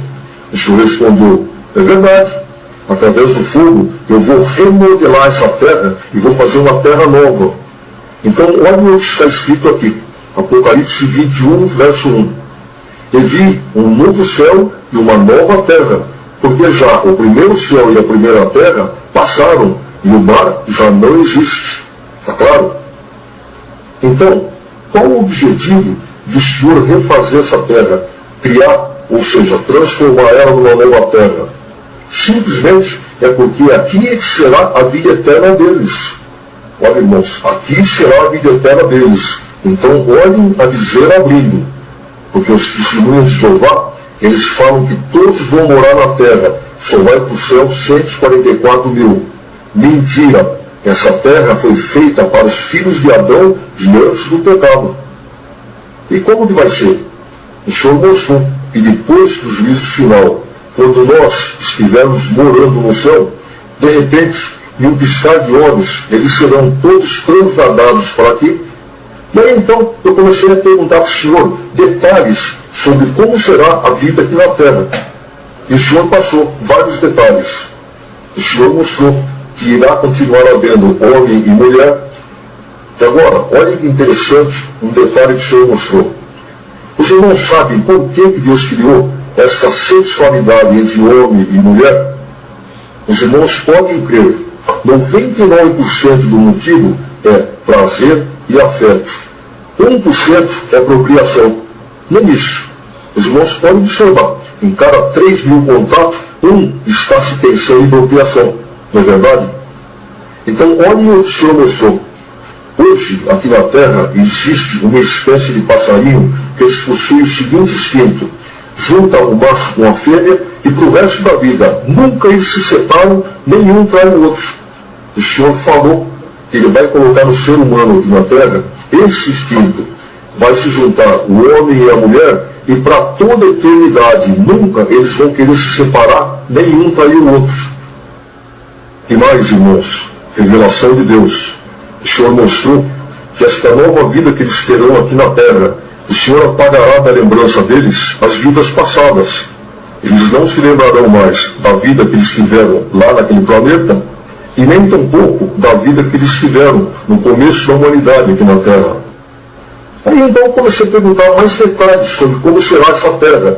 Eu perguntei, vai haver animais? O Senhor falou, vai. Aí eu perguntei, e animais que existem hoje, vai continuar existindo? O Senhor falou, alguns. Aí eu comecei a perguntar, cachorro, vai. Gato, vai. Cavalo, vai. Boi, não vai. Réptil, não vai. E aí então o Senhor deixou claro que algumas espécies que tem hoje vão continuar. Porém, o Senhor vai criar espécies novas de animais. E com um detalhe, os animais serão todos amigos do homem. Hoje, se a gente vê um bando de pombas aqui no chão e chega perto, elas se espantam e voam. Na nova terra não. Quando o homem estender o braço, os passarinhos vão sentar no braço dele. E o Senhor falou que Ele vai criar aqui nessa terra 2.526 espécies de animais. Então, como será a vida aqui na Terra? O Senhor mostrou que aqui vai ser um paraíso, eles não vão precisar mais trabalhar, tudo que precisa para comer vai ter, não vai haver mais noite, eles vão brincar com os animais, todos os animais serão amigos do homem, vão tomar banho de cachoeira, vão nadar em rio, não vai existir mais nada perigoso aqui, vai ser um paraíso quase igual ao céu. E os casais vão continuar tendo relacionamento sexual, porém, somente como forma de prazer, não haverá mais procriação. E agora, os irmãos observem um detalhe interessante. A ciência prova, ou seja, os cientistas já sabem que existe um universo paralelo, ou seja, matéria em outra dimensão. Só que eles não têm nem ideia do que significa isso. E o Senhor mostrou. Vejam bem, no céu, tudo é matéria, porém em outra dimensão. Mas o que é matéria em outra dimensão? Está escrito que carne e sangue não entram no céu. Mas vamos dizer que Deus abrisse uma exceção e pegasse um irmão neste corpo de carne e levasse ele no céu. Quando ele entrasse no céu, ele iria olhar e iria ver como é o céu. Porém, seria tudo como se fosse espírito. Ele iria atravessar a parede, iria olhar do outro lado da parede. Agora, os anjos que moram lá, não. Para eles é matéria. Eles não conseguem atravessar a parede, não conseguem olhar do outro lado. Porém, quando eles vêm aqui na Terra, é o contrário. Aqui eles atravessam a parede, aqui eles vão do outro lado. Se você está entendendo o que é matéria em outra dimensão? Então, irmãos, olha o que o Senhor mostrou. Nessas alturas, nós estaremos morando no céu. E, como no céu a liberdade é total, a hora que a gente quiser, nós poderemos vir aqui na Terra, passear aqui, conversar com eles. Vai ser igual no princípio, no Jardim do Éden, quando os anjos desciam, conversavam com o homem. E assim sendo, nós poderemos vir aqui, passear, conversar com eles. Porém, ficar aqui, nós não poderemos. Por quê? Porque aqui é uma matéria em outra dimensão. A gente estando aqui, nós não aproveitaríamos de nada. Nosso lugar é no céu. Está claro? Então agora, irmãos, uma pergunta. Quem será o governante deste povo? Tem uma parte na palavra que se refere ao Senhor Jesus e fala assim: Tu és sacerdote eterno segundo a ordem de Melquisedeque. O que é um sacerdote? Sacerdote é uma pessoa que é responsável por um povo diante de Deus. E tu és sacerdote segundo a ordem de Melquisedeque. Ordem não significa ordenança, significa uma sequência. Por quê? O primeiro responsável por um povo que teve aqui na terra foi Melquisedeque, que governava os filhos de Adão diante do pecado. Depois, então, vem o segundo sacerdote, que é o Senhor Jesus. E aí, então, finalmente, aqui nesta terra, voltará aquele sacerdote primeiro, que foi Melquisedeque. Isso significa que Melquisedeque será o governante dessa terra por toda a eternidade. Mas aí, então, ele vai morar aqui nessa terra? Não. Ele vai morar no céu. Quando nós chegarmos na sétima parte, os irmãos passarão a entender como que funciona isso. Logicamente, de vez em quando, ele virá aqui na terra, mas o lugar dele, a residência dele, será no céu. Está escrito em Apocalipse: Eis que crio nova todas as coisas. O Senhor mostrou, revelação de Deus, que este universo será uma única galáxia com 65 bilhões de astros. Esta terra será uma terra pequena, não girará mais, não haverá mais noite. E aí então eu perguntei: mas os homens terão necessidade de dormir? O Senhor mostrou que não. O Senhor mostrou que a natureza humana será modificada. O homem não terá mais necessidade de dormir. E mais uma curiosidade: hoje a frequência de tempo da Terra é diferente do céu, mas a nova Terra não. Vai ser a mesma frequência de tempo do céu. Muito bem. Vamos então agora mudar de rumo. Os irmãos lembram na primeira parte, quando nós falamos sobre os traidores bons, aqueles que Deus achou por bem não passarem pela terra e serem julgados pela lei do bem e do mal. Por quê? Porque eles são bons. E seriam, no caso, todos salvos. Então, Deus determinou que todos passassem agora na era do Evangelho. Para quê? Para que ouçam o Evangelho, não creiam e sejam condenados. Então, irmãos, nós vemos que nessa era, então, a era do Evangelho, há necessidade de que o Evangelho seja pregado no mundo inteiro. E não é a congregação cristã no Brasil que irá fazer esse serviço. Por quê? Começando por aqui. O que dá sustentação na obra de Deus é o trigo, porque o joio só bagunça. E aí acontece o seguinte: se Deus quisesse que a congregação cristã no Brasil levasse o Evangelho por todo o mundo, aconteceria um problema. Por quê? Porque o trigo é minoria dentro da graça de Deus. E se a congregação tivesse que se espalhar pelo mundo inteiro, o que iria acontecer é que não haveria trigo suficiente para dar sustentação à obra.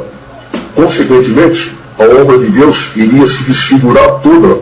Está claro? Agora vejam bem. Imaginem que uma pessoa faça a seguinte declaração: a Mercedes-Benz é o melhor carro do mundo. Aí eu pergunto para ela: por quê? E ela pega e me responde assim: porque tem banco de couro. Aí então eu vou dizer para ela: não, peraí, que é o melhor carro do mundo eu até concordo, mas não é porque tem banco de couro. banco de couro, qualquer carro bom tem. Então agora, irmãos, eu irei fazer uma declaração. A congregação cristã no Brasil é a graça de Deus e é especial. Muito bem. Vamos então agora perguntar para a Irmandade o porquê que a congregação é especial. Com certeza, a maioria vai dizer assim: ela é especial porque é a única que salva. E o Senhor mostrou que a congregação cristã no Brasil é a igreja que menos salva. Revelação de Deus.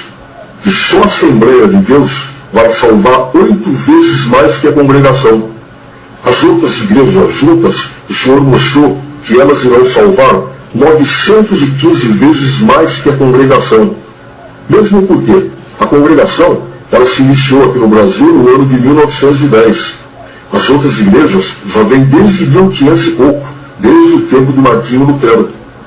Espera aí, mas então o que a congregação teve especial? É isso que nós iremos ver agora. Os irmãos sabem que existem 4 tipos de igrejas evangélicas. Um desses tipos não é de Deus, é do diabo. E 3 são de Deus. Qual que não é de Deus? Quando nós estamos viajando em uma estrada, quando a gente vê no acostamento uma cruz, a gente sabe que ali morreu alguém. Quando nós vamos num cemitério e que vemos uma cruz, a gente sabe que embaixo tem um corpo morto. Toda a igreja que tiver uma cruz, todos os que estão lá dentro estão mortos espiritualmente. Quando uma pessoa carrega um crucifixo, ela está carregando o símbolo da morte. Significa que aquilo que está dentro daquele corpo, que é a alma, está morta.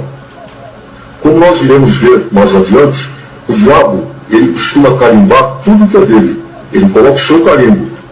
E no caso das igrejas que são dele, o carimbo dele é a cruz. Então, todas as igrejas que os irmãos veem que tem a cruz, é do diabo. Sobrou então 3 tipos de igrejas evangélicas que são de Deus. E o Senhor montou elas aqui na terra da seguinte maneira. No primeiro plano vem a congregação cristã no Brasil. Depois então, no segundo nível, vem todas as igrejas pentecostais. O que quer dizer pentecostais? São aquelas igrejas que acreditam nos dons de Deus. Acreditam no dia de Pentecostes, na promessa. E aí então, no terceiro nível, tem todas as igrejas que não acreditam nos dons de Deus, que são aqueles crentes mais firmes, que nem o Batista. Muito bem. Vamos então voltar no céu, para que nós possamos entender o que significa isso, o fundamento disso. Como nós já falamos, o Senhor Deus criou no céu 336 bilhões de anjos. E a terça parte deles pecaram, porque deram ouvido, se envolveram na causa. Terça parte significa, então, 112 bilhões de anjos que se envolveram nisso. Ou seja, é toda essa humanidade que passa pela terra, desde Adão até o último homem que passar. Aliás, uma curiosidade. No censo do ano 2000, eles chegaram à conclusão que até aquela época já havia passado pela terra 100 bilhões de seres humanos. Eu não sei como que eles chegaram a essa conclusão, mas não está fora não está errado não. E o Senhor mostrou, através da sua revelação, que desses 112 bilhões que se envolveram nisso, 36% vão retornar para o céu e 64% não retornarão mais. Não é bem 36%, é 35,59%. Mas vamos arredondar. E desses 36% que irão retornar para o céu, mais ou menos 2% aconteceu o seguinte com esse grupo. Eles pecaram porque deram ouvido, mas ficaram fiéis a Deus e mais um detalhe, se resguardaram, praticamente nem se deixaram contaminar.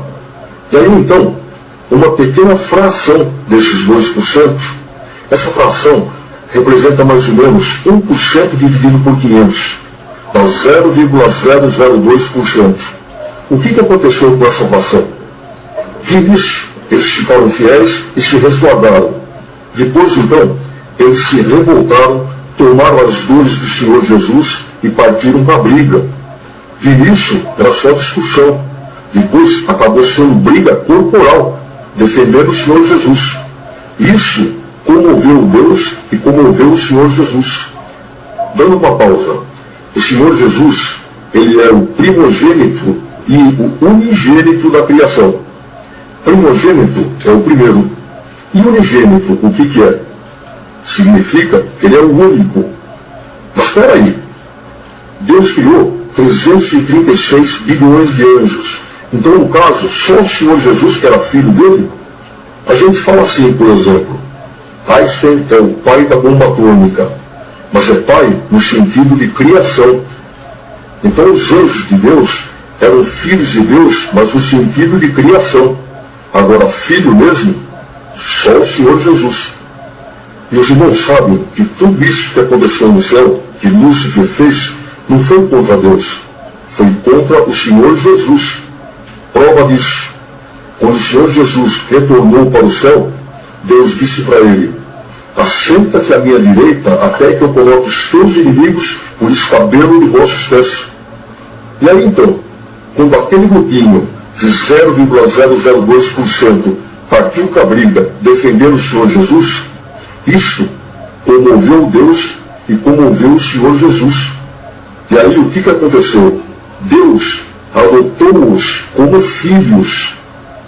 Dando outra pausa.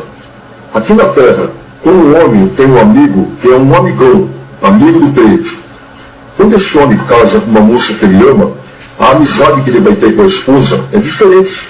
Por quê? Porque é uma amizade que vai envolver carinho, ternura, é uma amizade íntima. Então, por mais que ele seja amigo do amigo dele, a esposa é uma amizade especial. Então, olhem só o que o Senhor Jesus fez. O Senhor Jesus simbolizou esse grupinho como sendo a esposa dele, especial, é uma amizade íntima. E o Senhor Jesus é rei. Esposa de rei, o que é? Rainha, que somos nós, o trigo que está dentro da graça de Deus.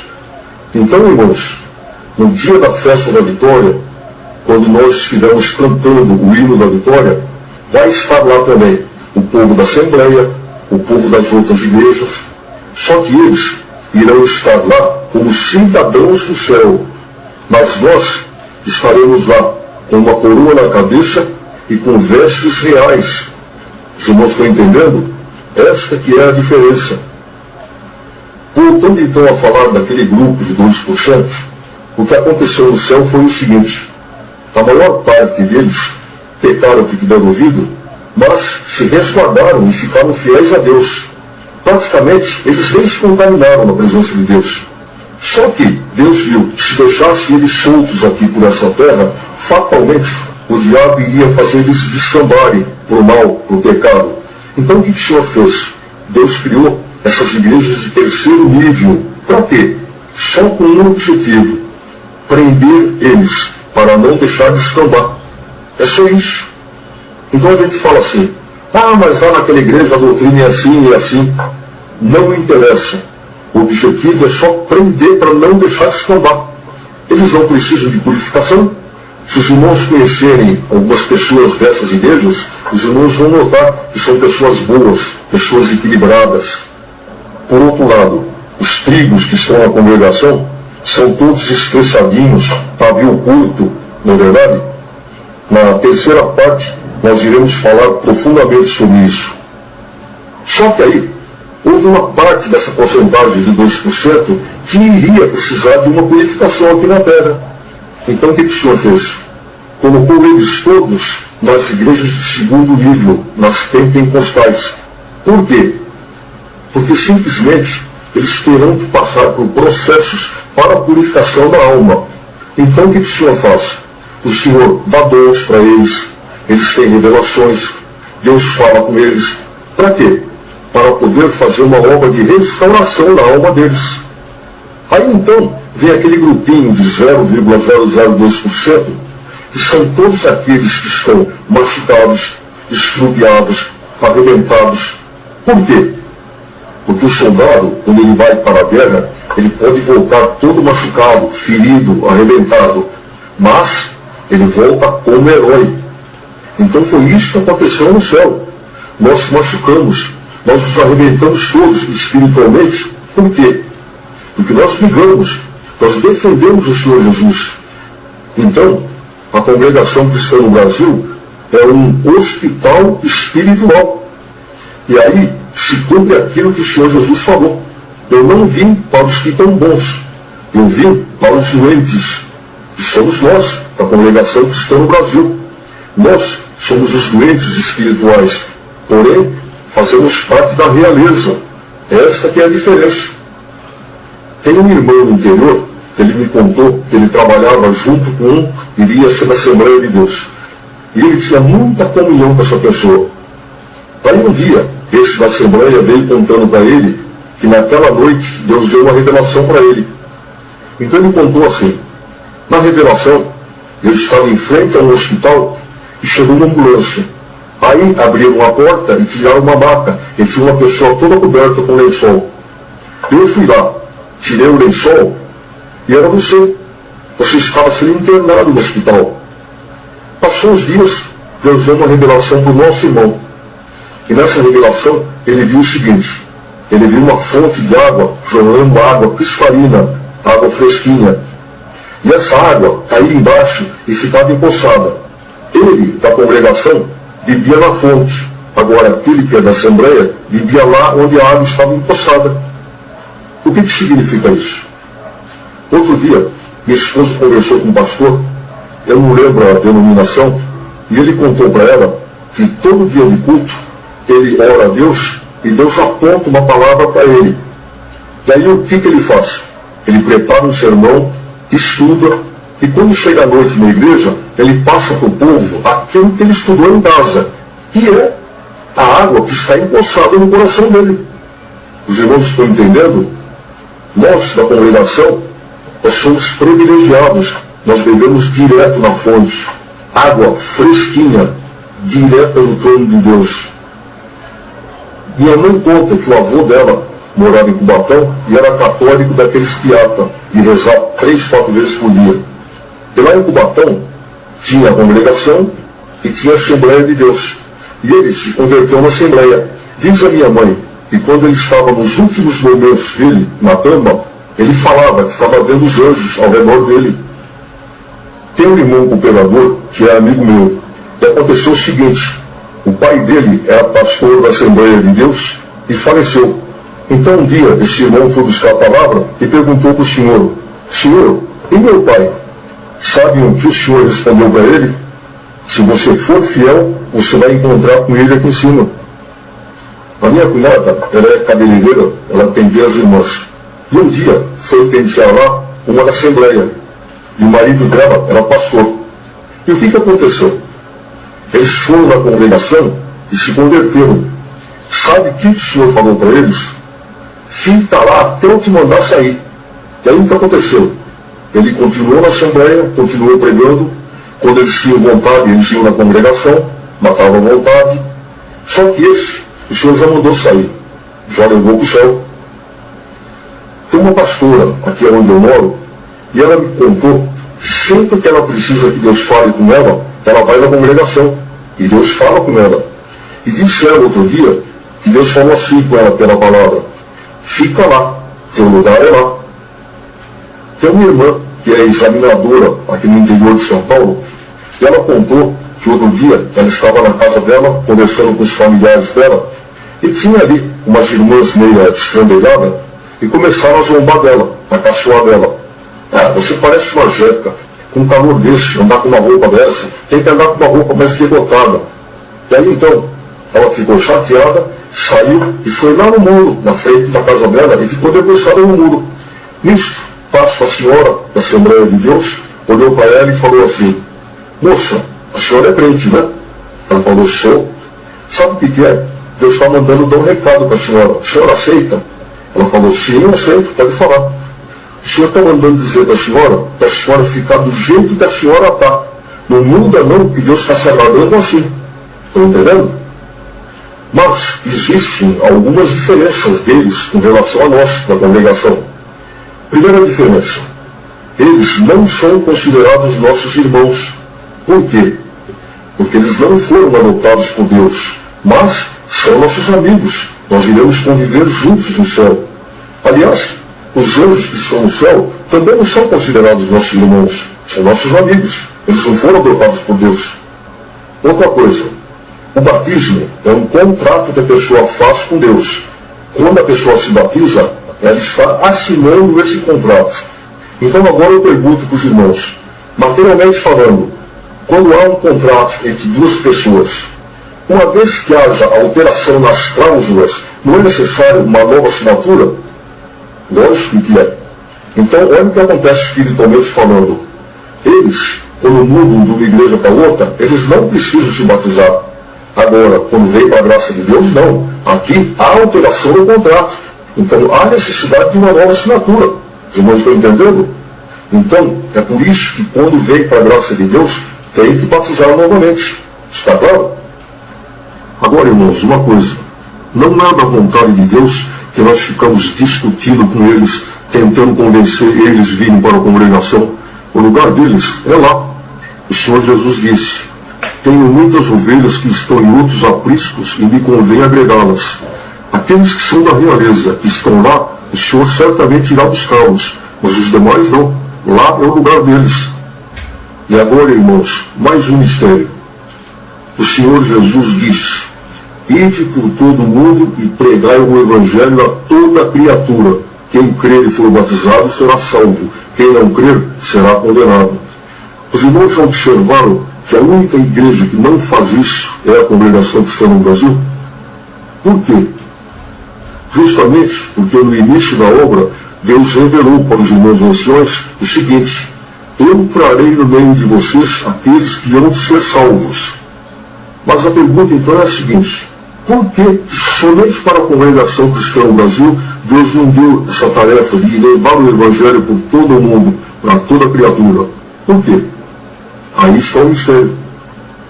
O que acontece é o seguinte, os irmãos lembram que nós falamos, aqueles 2% lá no céu, que se resguardaram, foram fiéis a Deus, mas se resguardaram, e que nós somos aquela pequena fração de 0,002% que partiu para a briga, defender o Senhor Jesus? Então, Deus é justiça. Por causa disso, é que o Senhor deu para eles essa incumbência de levar o Evangelho por todo o mundo. Porque lá no céu, eles ficaram parados, tranquilos. Agora nós não, nós já brigamos lá em cima. Então, por questão de justiça, o Senhor deixou essa incumbência somente para eles. Está claro? Agora, alguém poderia fazer a seguinte pergunta. Mas então eu posso congregar, por exemplo, lá na Assembleia de Deus? Os irmãos imaginem o seguinte, vamos imaginar que em uma cidade vai ocorrer um evento, e nesse evento virá participar o presidente da República e os ministros. Aí então, os organizadores do evento, logicamente, vão criar um lugar de honra para o presidente e os ministros. O que aconteceria se eles chegassem naquele evento, e ao invés de sentar naquele lugar de honra, eles fossem sentar no meio do povão? Seria praticamente uma desfeita contra os organizadores da festa. Vejam bem, essas igrejas, elas são de Deus, são obras de Deus. Então eu posso congregar uma assembleia? Se o irmão da congregação for participar de um culto na assembleia, é pecado? Lógico que não. Para começar, não é idolatria. E é uma obra de Deus também. Só que nós fazemos parte da realeza. E o Senhor colocou nós num lugar especial, na graça dele. Então veja, irmãos, se quiséssemos mudar para lá, seria uma desfeita que nós estaríamos fazendo para o Senhor Jesus. Tá certo? Mas não é que é pecado. Tanto é que quando acontece algum caso de algum irmão parar de ir na congregação e começar a frequentar uma igreja dessas, ele poderá voltar novamente. A única coisa é que ele terá que pedir perdão para a Irmandade por ter se desligado da comunhão. Só isso. Mas não é que ele pegou, não. Aqui na Terra, nos países que têm monarquia, quando nasce o príncipe, o menino, ele vai estudar. Só que ele não vai estudar na mesma escola que o povão vai. Para ele, tudo é especial. Por quê? Porque ele é um príncipe, ele faz parte da realeza. E os irmãos sabiam que nós, que estamos na graça de Deus, o Senhor também está nos dando um preparo para que no céu nós possamos fazer parte do governo? Os irmãos sabiam? Através das provas, desses processos que a gente passa por aqui, o Senhor está nos preparando para fazer parte da realeza. E a gente não percebe. Muitas vezes acontece com nossos irmãos de estarem numa condição, ou de estarem no centro da cidade, e, de repente, ligarem a sua mente no trono de Deus e começarem a falar com Deus. E às vezes Deus até responde. E um detalhe, elas não estão de véu. Então vejam bem, o povo dessas outras igrejas, eles não precisam usar véu. Véu, como nós iremos ver mais lá na frente, é um adorno da rainha. Uma mulher, por exemplo, que pertence à Assembleia de Deus, o Senhor batiza ela com a promessa, ela vai manifestar a promessa, mas não precisa ter véu na cabeça. Isso não é para eles. Está entendendo? Isso é um adorno da realeza. Os pastores, por exemplo, oram a Deus de pé. E muitas vezes Deus fala com eles, Deus dá a revelação. Agora nós da congregação não. Aqui nós fazemos parte da realeza. Tem que ser uma educação fina.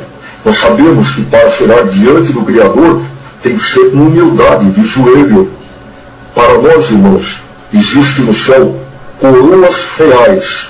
Aliás, existem dois tipos de coroas no céu. Existem as coroas de prata e existem as coroas de ouro. Agora, está escrito assim na palavra: guarde o que tens para que ninguém tire a tua coroa. Os irmãos sabiam que é possível se perder a coroa, mas não perder a vida eterna? É possível. Eu vou dar um exemplo. Há muitos anos atrás, eu morei em Porto Alegre, e aí aconteceu um fato lá.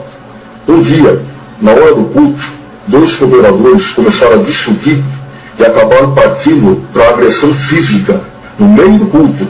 Começaram a brigar de soco. Depois, então, eles se arrependeram, se humilharam, pediram perdão. Então, eles não vão para o inferno por causa disso. Só que perde a coroa.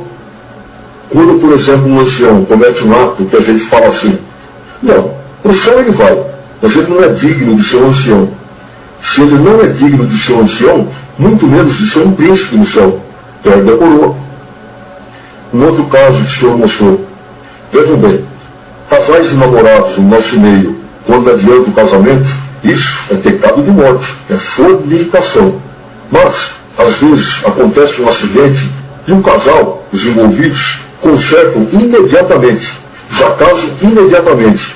Então, neste caso, o Senhor mostrou que eles perdem a coroa, mas poderão não perder a vida eterna. Mas alguém poderá dizer: ah não, mas o importante é entrar no céu. Sim, o importante é entrar no céu. Mas os irmãos sabem o que significa perder a coroa? Isso significa, materialmente falando aqui na terra, a diferença entre um homem comum do povo e os ministros lá de Brasília. Só isso. E tem mais uma coisa: eu não aconselho ninguém a fazer isso. Com certeza irão passar pelo fogo aqui. Não vale a pena. Eu já conheci casos que aconteceu assim. O Senhor salvou a alma, mas os irmãos não querem saber o que eles passaram aqui. Não vale a pena. Voltando a falar das igrejas, acontece que muitas delas Deus já se usou muito aqui na terra. E hoje já desvirtuaram. Por exemplo, a igreja luterana foi uma igreja que Deus já se usou muito dela. E hoje já tem a cruz. Já desvirtuou. Aliás, até a congregação já deu uma boa desvirtuada, não é verdade? E muitas vezes a gente fala assim: ah não, mas aquele pastor, ele cobra, ele faz isso e aquilo. Não interessa. Para Deus, o que interessa é aquele coitadinho que está com a Bíblia embaixo do braço, anunciando o Evangelho, para que o Evangelho seja levado pelo mundo inteiro, a fim de que sejam todos condenados os traidores bons, que precisam escutar o Evangelho, não crerem e serem condenados. Está claro? E Paulo fala sobre isso. Está aqui em Filipenses 1, verso 15 ao 18. Verdade é que também alguns pegam a Cristo por inveja e porfia, mas outros de boa mente. Uns por amor, sabendo que fui posto para a defesa do Evangelho. Mas outros, na verdade, anunciam a Cristo por contenção, não puramente, julgando acrescentar aflição às minhas prisões. Mas que importa? Contanto que Cristo seja anunciado de toda maneira, ou com fingimento, ou em verdade, nisso me regozijo, e me regozijarei ainda. Está claro? Muito bem. Vamos então agora mudar um pouquinho o rumo. A palavra de Deus, muitas vezes, ela fala em duplo sentido. Então, Por exemplo, no caso de Adão e Eva, eles pecaram. Então, quando Deus perguntou para Adão, por que fizeste isso? Ele jogou a culpa em Eva. Perguntou para Eva, e ela jogou a culpa na serpente. Então, nesse momento, Deus deu uma maldição para a serpente. Só que essa maldição possui duplo sentido. Ela possui um sentido material e também possui um sentido espiritual. Vamos ver o material, qual que é? Gênesis 3, versos 14 ao 15. Então o Senhor disse à serpente, porquanto fizeste isto, maldita serás, mais do que toda a besta e mais do que todos os animais do campo. Sobre o teu ventre andarás, e pó comerás todos os dias da tua vida. E porém inimizade entre ti e a mulher, entre a tua semente e a sua semente. Esta te ferirá a cabeça, e tu lhe ferirás o calcanhar. Então os irmãos vejam que materialmente isso se cumpre. Os irmãos podem ver que a serpente pica geralmente no calcanhar, e toda vez que se mata uma serpente, o homem esmaga a sua cabeça. E outro detalhe, os irmãos podem perceber que as mulheres geralmente sempre têm mais medo de cobra do que o homem. Agora, isso tudo também tem um sentido espiritual. Vamos ler em Apocalipse 12, verso 1 ao 5. E viu-se um grande sinal no céu, uma mulher vestida do sol, tendo a lua debaixo de seus pés, e uma coroa de 12 estrelas sobre a sua cabeça. Estava grávida e com dores de parto, e gritava com ânsias de dar à luz. E viu-se outro sinal no céu, e eis que era um grande dragão vermelho, que tinha 7 cabeças e 10 chifres, e sobre as suas cabeças 7 diademas. E a sua cauda levou após si a terça parte das estrelas do céu, e lançou-as sobre a terra. E o dragão falou diante da mulher que havia de dar à luz, para que, dando ela à luz, lhe tragasse o filho. E deu à luz um filho, um varão que há de reger todas as nações, com vara de ferro. E o seu filho foi arrebatado para Deus e para o seu trono. E o dragão irou-se contra a mulher e foi fazer guerra ao resto da sua semente, que são os que guardam os mandamentos de Deus e têm o testemunho de Jesus Cristo. Está claro? Isto significa que a mulher é a graça de Deus. Ela gerou o Senhor Jesus, e Satanás tentou matar espiritualmente o Senhor Jesus na cruz. E assim sendo, como Satanás foi derrotado, o Senhor Jesus foi vitorioso e subiu de volta a Deus. O que o diabo fez? Passou a fazer guerra aos filhos da mulher, a sua semente. E somos nós que estamos na graça de Deus.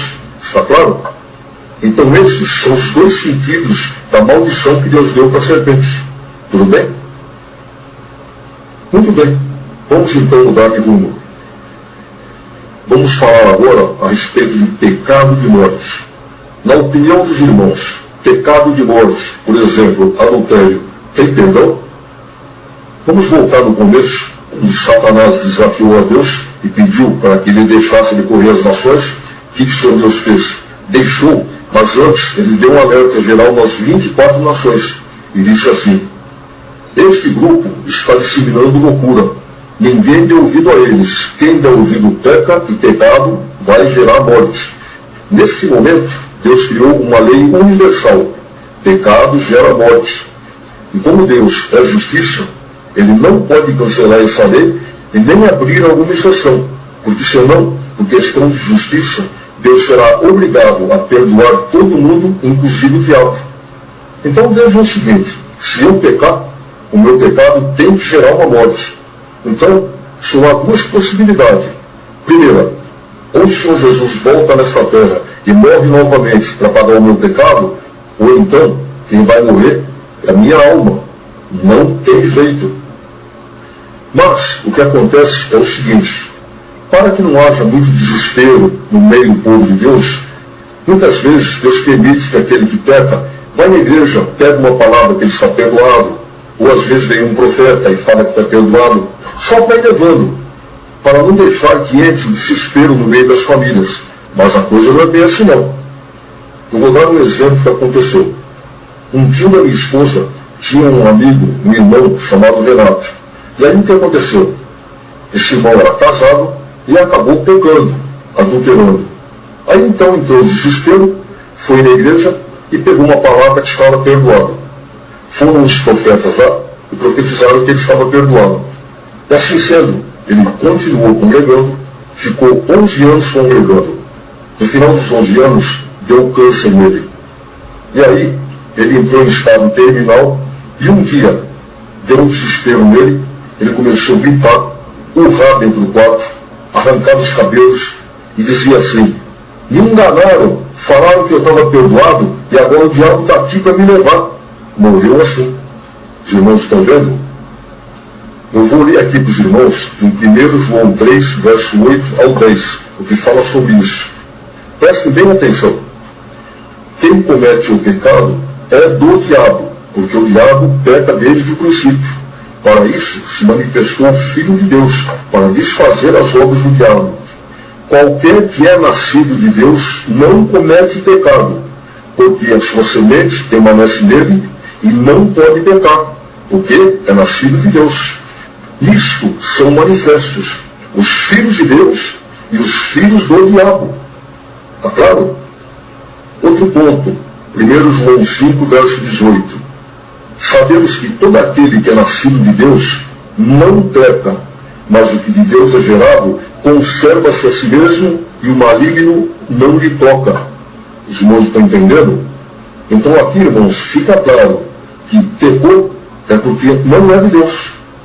Agora, existem duas exceções. Um ancião me contou que nos batismos, às vezes acontecem casos assim. O rapaz se batiza e naquela emoção ele não presta atenção nos ensinamentos. Aí, na semana seguinte, sai com a namorada. Bom, nesse caso, ele é inocente, ele não sabia. Então, o pecado dele não é considerado pecado.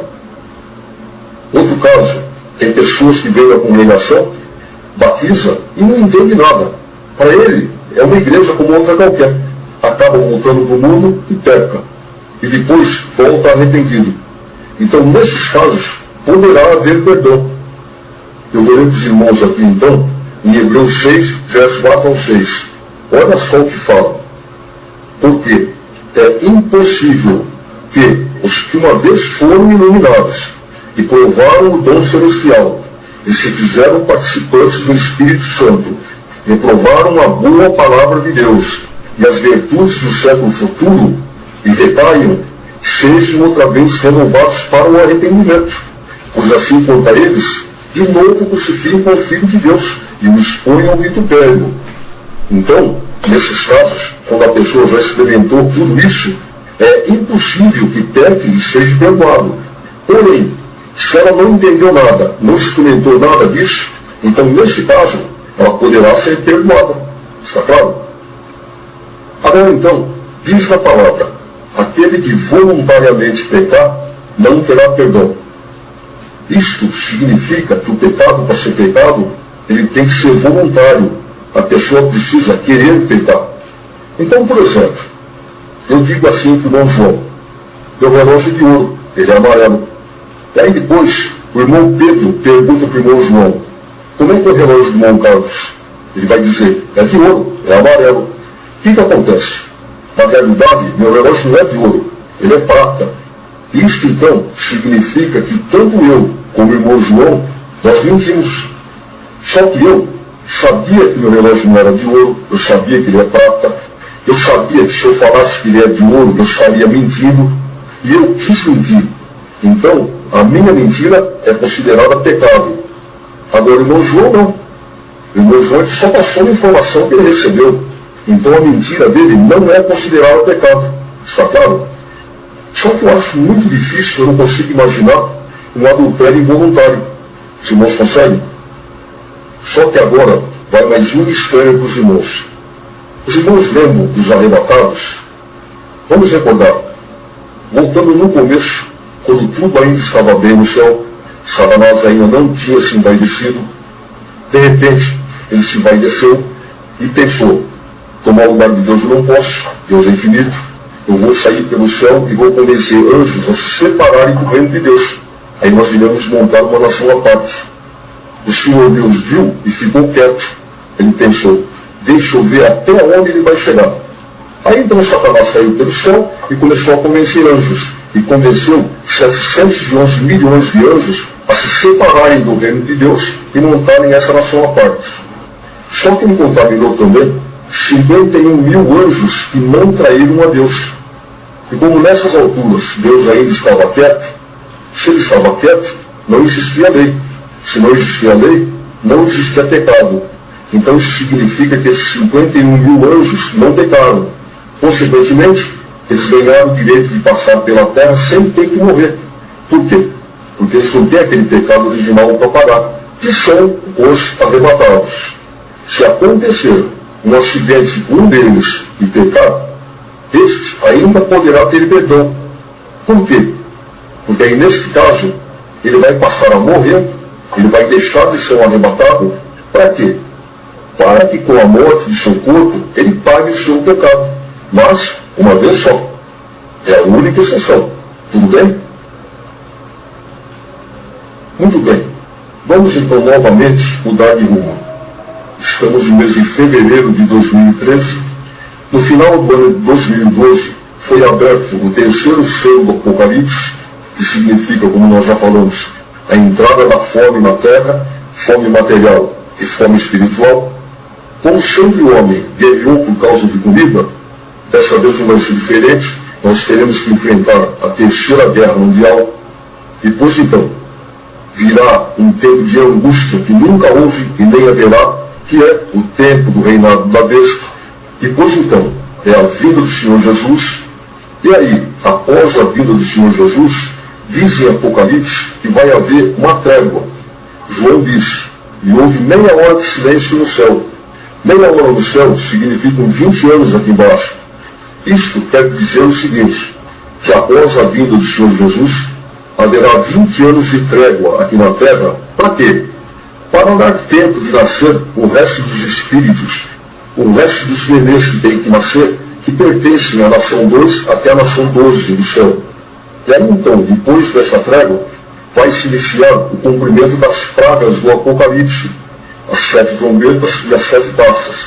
E o Senhor mostrou que esse período vai demorar 12 anos. No final dos 12 anos, então diz a palavra que o Senhor Jesus em pessoa irá fazer um massacre aqui na terra. Ele irá praticamente dizimar toda a população da terra. Vai sobrar somente o povo de Israel e um pouco do lado de cá. E aí então, Satanás e os demônios serão presos por 1000 anos e terá início aqui na terra o milênio. Por quê? Porque será a passagem daqueles 12.551.000 anjos da nação número 1 que ganharam o direito de passar por essa terra sem ter que brigar com o diabo novamente, porque eles já brigaram no céu. Este então é o milênio que fala a palavra de Deus. Só que acontece o seguinte, quando chegarmos no início do milênio, a população que sobrou na terra, ela vai estar muito mal acostumada. Por quê? Porque vejam bem, nós iremos enfrentar a terceira guerra mundial. Só que após a vida do Senhor Jesus, vão ocorrer ainda mais 2 guerras mundiais, por causa da fome. Então, no início do milênio, o homem vai estar muito mal acostumado. O homem é um guerreiro acostumado a guerrear. Só que agora, o Senhor Jesus não vai querer mais isto, porque agora o diabo está preso. E o Senhor Jesus vai querer paz na terra, durante 1000 anos. Então, o que o Senhor vai fazer? Veja bem, nessas alturas do milênio, a graça de Deus vai estar em Israel. Então, de início, o Senhor, através da sua palavra em Israel, ele vai começar a falar com todos os povos da terra. Para quê? Para reeducá-los, para ensiná-los a viver em paz. Porque agora, a partir de agora, não há mais necessidade de guerra. Satanás está preso. Depois disso, quando o Senhor atingir o seu objetivo, aí então ele ficará somente em Israel. A sua palavra será somente para o seu povo, o povo judeu. E sendo assim, é isso que nós iremos ler na Bíblia agora. Só começa aqui. Isaías 14, verso 1.